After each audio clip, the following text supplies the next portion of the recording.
What it feels like to ride, all that power, comes on really quick actually, at will. And there's one word for it, and that's addictive. And anybody who doesn't understand why do something like this need only get on it and twist this.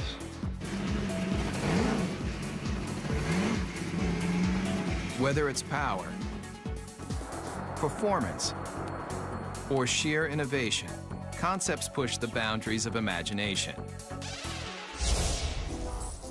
And if you come here, to the hills of Pasadena, California, you'll find a place where it all begins, at the Art Center College of Design, a world-famous art school with an intensive design program. Designers start here when they're passionate about innovative automobiles. I think I've seen some people cry. I think I cried once. If you want to do automotive design, this is the most hardcore program that you can involve yourself in. Generally, I'm here all the time. I don't really have a life anymore. And in this serious design studio, students build prototype models just like the professionals. And their final projects end here, with scale-sized concept cars presented to the entire industry. The translation between the paper and the actual 3D model it's kind of inspirational, I guess you would say. But there's a lot to do between paper and glossy models like these.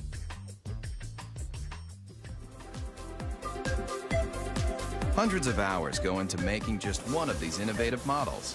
But the high-intensity program at Art Center has produced some of the most well-known designers today, including the person who designed the new Volkswagen Beetle, and the Ford 49 concept car, and this brand new Mustang. I think there's no doubt that he's considered one of the finest designers in the world, along with another dozen. I've been extremely lucky. A friend of mine, Ed Golden, says I have the fortunate attribute of always being able to fall up. Legendary car designer Jay Mays also designed this car. 500 horsepower, 500 foot-pounds of torque, wrapped in a classic body shell that's arguably one of the most beautiful mid-engine cars of all time. They displayed a show car, which was the Ford GT40. Once again, the public went crazy. They yelled in unison in Chicago and in Detroit and you name where, build it. The people around the vehicle just kept telling us to build the car. And they did. If you thought creating a scale model of a concept car was difficult, watch the time-lapse for the clay model of the GT40. Forget your everyday enamel paint. That polymer skin can be rubbed on, then adjusted to smooth out any imperfections.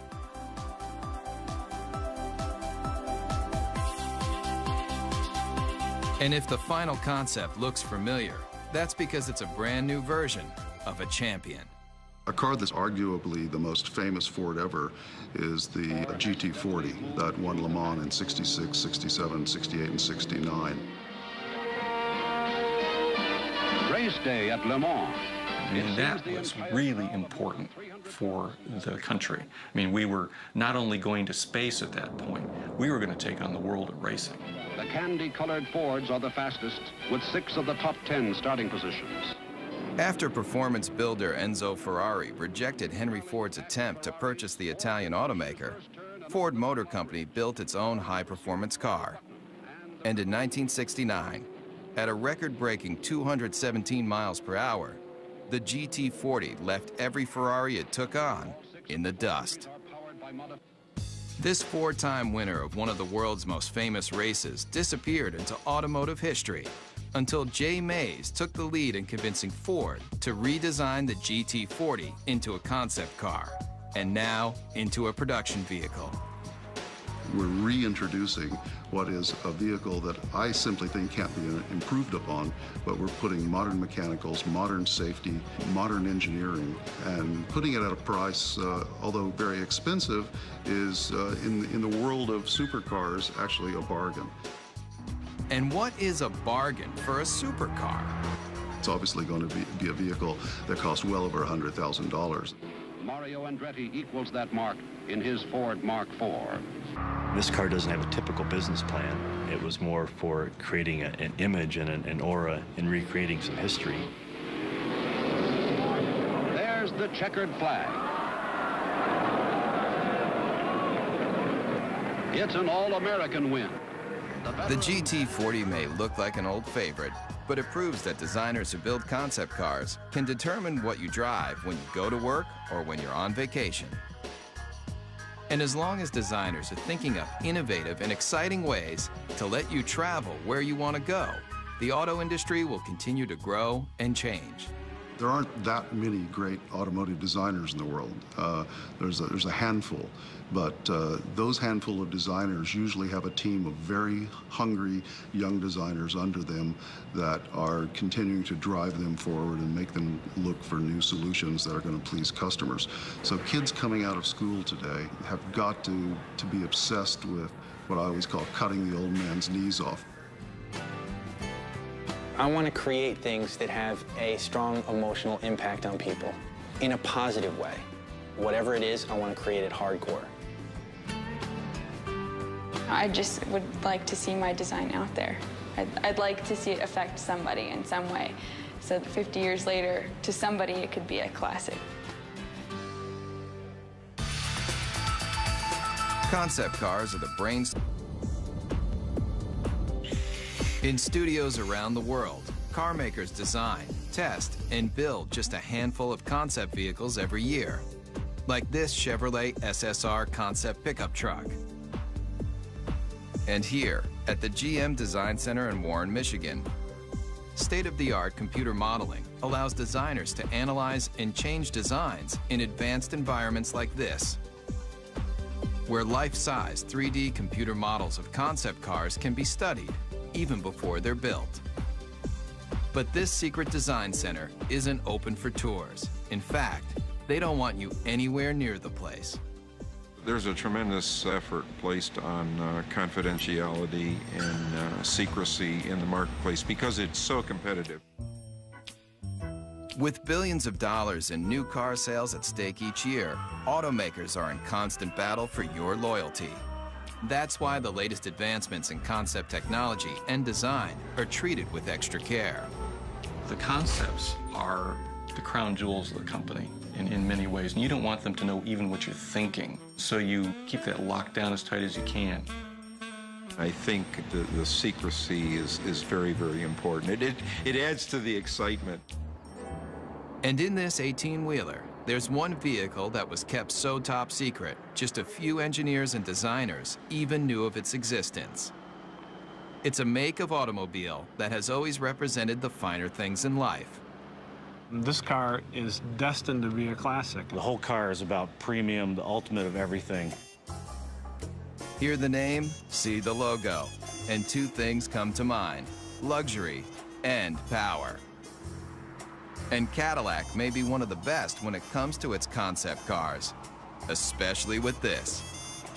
I think the Cadillac 16 was an interesting and bold statement. It has some terrific styling cues to it, and it's gotten a tremendous amount of attention for Cadillac, which is exactly what they intended to do when they created it.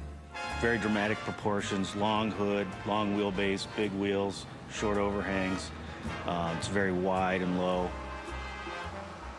Based on groundbreaking Cadillac concept cars from just a few years ago, like the innovative Evoque, the Cadillac 16 also gets its look from one car that's over 70 years old. You can see various cues of this car from Cadillacs of the past.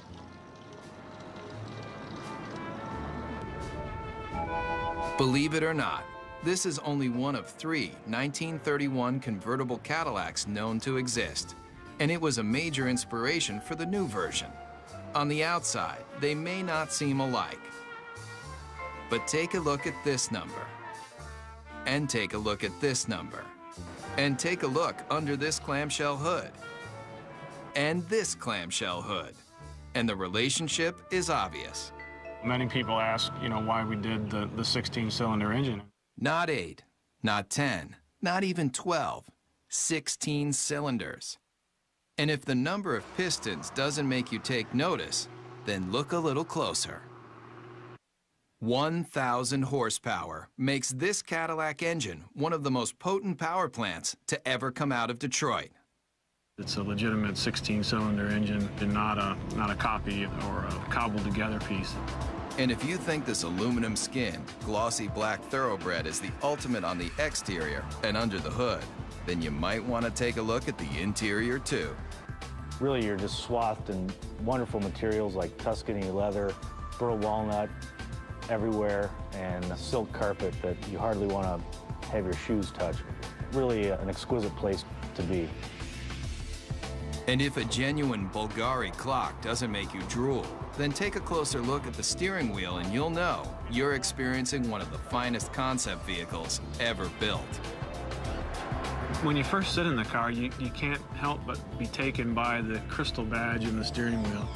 How much would you pay for a piece of cut crystal like this? Try $8,000. It's just another one of the details in this car that's designed to make you believe one thing. This is a car that's, you know, just monumental in scale. Concept cars are all about elegance, styling, power, and now this. Coming up. When you think about some of the most advanced concept automobiles, you probably think about performance, power, styling. But car makers aren't just working on how to do 0 to 60 in 4 seconds flat. They're also figuring out how to do the right thing. Petrochemicals eventually, fossil fuels, are eventually going to start running out. We don't know when, but the experts agree that it's a finite amount and that eventually we will run out. Since automobiles were first invented, people have been looking for alternatives to gasoline to get them from point A to point B. But what if the byproduct of you traveling across the country wasn't toxic exhaust, but something a whole lot better? It's a zero-emissions hydrogen engine. Water drips out of the tailpipe. You could drink that water, it's so clean. Fuel cells, like the ones found in the Toyota Fine S concept car, are changing the way people look at powering their vehicles.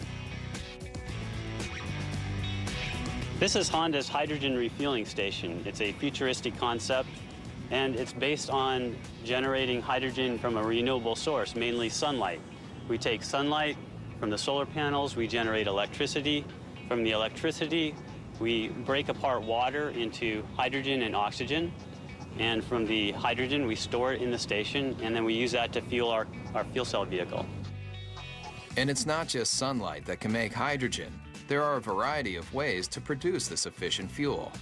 The method that's used prevalently today is to take natural gas, which is predominantly methane, and do what's called a steam shift reaction, where you add high-pressure water to the methane, and you get a lot of hydrogen coming off. Once extracted, the hydrogen is contained in tanks. When you need to fuel, drive to a hydrogen service station and fill up just like gasoline. And why switch from gasoline to hydrogen? The big advantages with hydrogen, number one, is you get up to 25% greater efficiency from a hydrogen internal combustion engine than you do from a gasoline internal combustion engine. The emissions are reduced 99% plus. And now, Ford Motor Company has joined the revolution, using this alternative power source in a brand new concept car. The Model U is really a project that we did to have a very serious look at how cars are produced, the type of engines that they will need in the future. The hydrogen-powered Model U is the latest in alternative power. But look closely at the stylized body, and you'll see something you won't find on any other vehicle. All the body panels are recyclable. But when you're done with the car, don't bother taking it down to your local plastics recycling plant.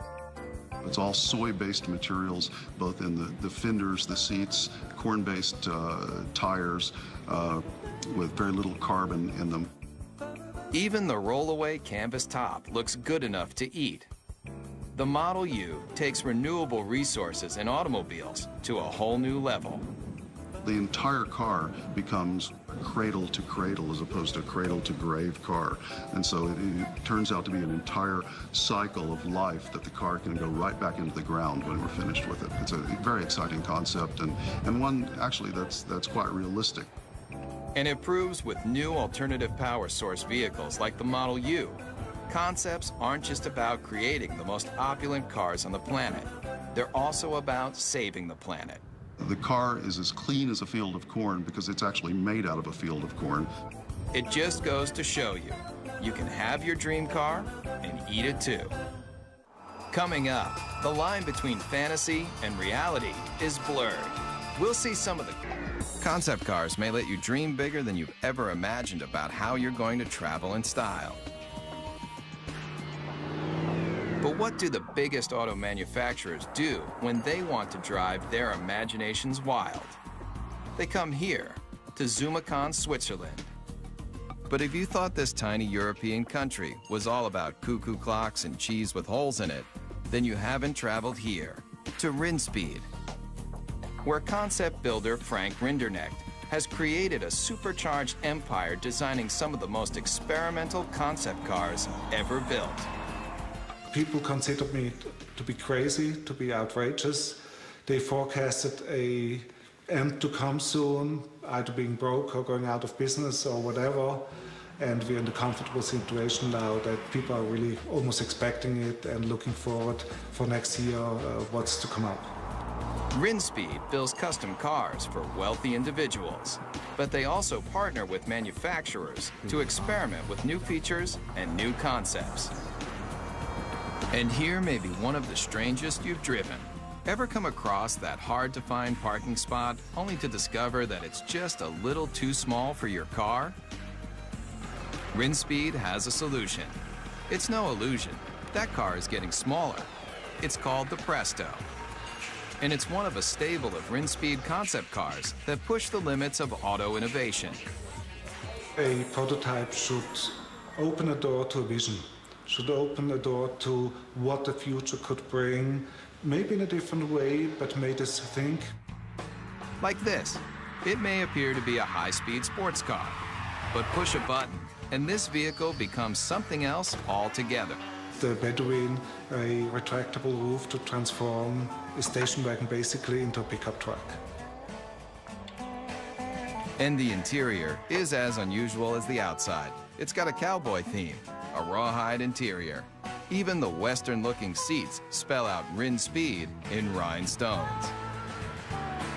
It's just one of the features that has allowed the Swiss concept maker to lead the way in designing some of the most unusual multi-use cars you've ever seen. I create the concept and then I have a very good, very efficient team of designers and technicians, and the rest is teamwork. And this team just might be crazy. Where's that yellow car going? It's heading toward a body of water. No, this isn't an amphibious vehicle. But what it does do will make you want to hit the sand right now. People turn around and say, wow, what is this? Does it fly?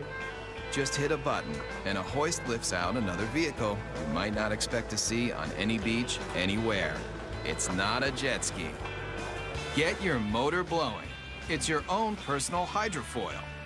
You may be asking yourself, what would drive a person to want to make concept cars like these for a living? The answer is simple. Yeah, I'm curious and I want to see what I'm able to perform and what I'm able to do, and that keeps me going. In the race to be the first, the fastest, the most stylish, car makers look to all sorts of places to experiment with their latest designs. I think there's an uncanny resemblance about what our design team does and what a film director does. And when I talk about an emotional world, that's exactly what a film director is doing when they create a movie. So the emotional backdrop for a movie or the emotional backdrop for an automobile is essentially the same. I have automotive design friends that were in the auto industry and now work in the movie industry. I didn't fit in very well in the car industry in terms of, my working style and what I wanted to, sort of where I was aspiring to go and what I was trying to do. I fit in a little better in the movie industry. Nick Pugh builds cars for the movies. He also built this, the Xeno, a natural gas-powered jaw-dropper you won't see on any car lot. Take one look at this intergalactic-looking vehicle, and you may nod your head. Or you may shake your head. Either way, Nick Pugh doesn't really care. It may not appeal to everybody, and it really isn't supposed to appeal to everybody. It's supposed to just appeal to one person, because each individual person's vision can be realized in a unique form. So it really represents the possibility of extreme individualism. And this young designer has taken that extreme philosophy to the extreme. Would you believe he'll help you build your very own personal concept car? I think that the most best comparison, or the most logical comparison, would be to that of a client and an architect. At the end of the first design phase part of the process, I would produce a finished digital rendering of what their car would look like with them standing next to it. And it's a photorealistic painting or illustration. Nick's celebrity clientele includes film director Roman Coppola. Believe it or not, he's standing in front of a digital rendering, not a real car. His own personal sports limousine concept vehicle. And it's a very sort of stealthy, quiet car, very almost like comes in at the end of the night and comes in like a shiny shadow and drops you off and then disappears into the night. You can stay happy with the illustration, or if you have a few $100,000, Nick will finish off your vehicle just the way you like it. It's like the process of coming up with something from nothing and having an idea in your head and then seeing it real and getting to use it is really very rewarding. It's very fun. And I would encourage people to look at that side of it rather than all the struggle and cost. Concept cars are all about the advancement of performance, style, and technology.